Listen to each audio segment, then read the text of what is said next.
तो इस वीडियो में हम बात करेंगे सेक्शन 194Q जो कि है TDS on purchase of goods का सेक्शन। तो ये सेक्शन किस पे एप्लीकेबल होता है? तो ये अगर आपके टर्नओवर जो है प्रीसीडिंग फाइनेंशियल ईयर में 10 करोड़ से ऊपर हो जाती है तो करंट ईयर में आपको ये सेक्शन एप्लीकेबल हो जाता है। अगर करंट ईयर में आप किसी भी अपने सप्लायर से 50 लाख रुपए तक की गुड्स परचेज करते हो तो उसके बाद 50 लाख के बाद आपको जो है 0.1% टीडीएस डिडक्ट करना है जब भी आप उससे पेमेंट करोगे। तो क्या रेट ऑफ टीडीएस है इस सेक्शन में? तो अगर तो बायर ने आपको पैन नंबर दिया हुआ है तो जब भी 50 लाख क्रॉस कर जाती है करंट फाइनेंशियल ईयर में परचेज तो आपने 0.1% के हिसाब से जो है टीडीएस डिडक्ट करना है। और अगर वो जो है सप्लायर आपको पैन नहीं प्रोवाइड करता तो आपने 5% के हिसाब से टीडीएस डिडक्ट करना है। तो क्या क्या कंडीशंस है, किन कंडीशंस में जो ये सेक्शन आप पे एप्लीकेबल होगा? तो सबसे पहले कंडीशन यही है कि जो आपने टीडीएस डिडक्ट करना है वो तभी डिडक्ट करना है अगर आप पेमेंट कर रहे हो रेजिडेंट सेलर को, ठीक है। अगर वो नॉन रेजिडेंट है तो इस केस में ये सेक्शन एप्लीकेबल नहीं होगा।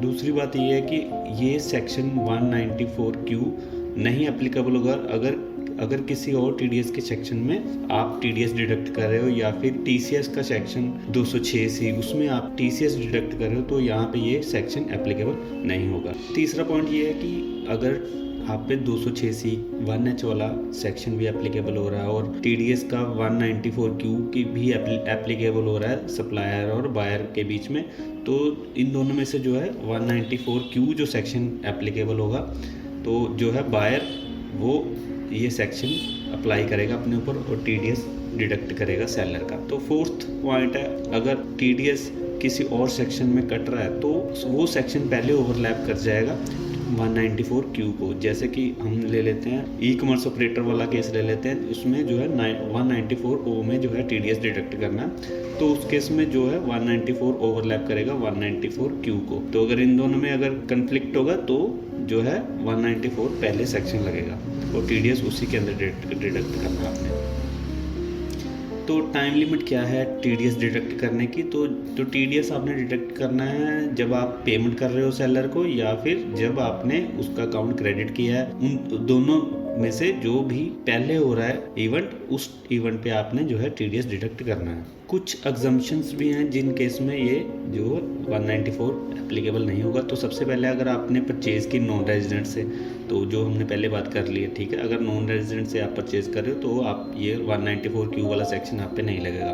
दूसरा पॉइंट है, ये सेक्शन तब नहीं लगेगा अगर 194C या 194 में आप टीडीएस डिडक्ट करें तो ये 194Q का सेक्शन नहीं आएगा। और तीसरा जो है, ये ट्रांजैक्शन जो है इलेक्ट्रिसिटी या रीन्यू ऑफ एनर्जी सर्टिफिकेट या एनर्जी सेविंग सर्टिफिकेट जो है, इन ट्रांजैक्शन पे भी ये सेक्शन नहीं लगता। तीसरी बात है transaction in security commodity, in cases में भी ये सेक्शन नहीं लगेगा अगर आप जो है ट्रेड कर रहे हो थ्रू रिकॉग्नाइज्ड स्टॉक एक्सचेंज, ठीक है।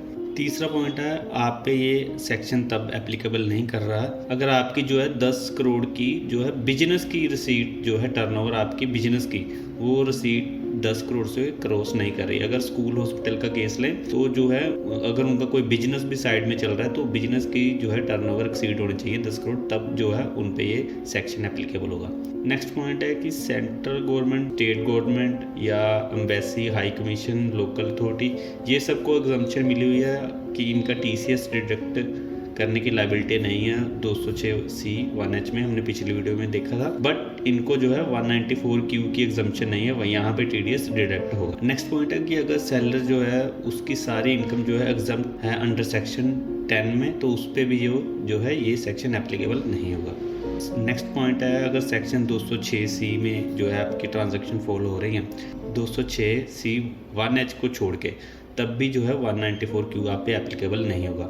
नेक्स्ट पॉइंट है कि क्या जो टीडीएस है वो उसमें जो है हमने टीडीएस जो है वो जीएसटी के ऊपर लगाना है। तो यहाँ पे जब भी आपने टीडीएस की कैलकुलेशन करनी है तो जीएसटी को आपने एक्सक्लूड करना है, टीडीएस जो है टैक्सेबल वैल्यू के ऊपर लगेगा। और दूसरी बात है, अगर कोई परचेज रिटर्न बाद में होती है जिस पे आप पहले टीडीएस काट चुके हो तो उसको आप नेक्स्ट पेमेंट के साथ एडजस्ट कर सकते हो, ठीक है। पर आपका जो नेट शेल जो है आपका लास्ट में परचेज रिटर्न को एडजस्ट करके ही आपका टीडीएस बनेगा। एक लास्ट पॉइंट है, अगर आप आपका ये फर्स्ट ईयर है इनकॉर्पोरेशन का, और फर्स्ट ईयर में ही जो है आपकी टर्नओवर 10 करोड़ से ऊपर हो जाती है। तो फर्स्ट ईयर पे आपको जो है इस सेक्शन की एप्लीकेबिलिटी आपके ऊपर नहीं आएगी, फर्स्ट ईयर में आपको एग्जम्पशन रहेगी। इसके साथ ही हम एक कंपैरिजन वीडियो भी लेके आएंगे 194Q की 206C 1H के साथ, तो वो भी आप जरूर देखना। इस वीडियो में इतना ही, बने रहिए हमारे साथ। नेक्स्ट वीडियो के लिए धन्यवाद।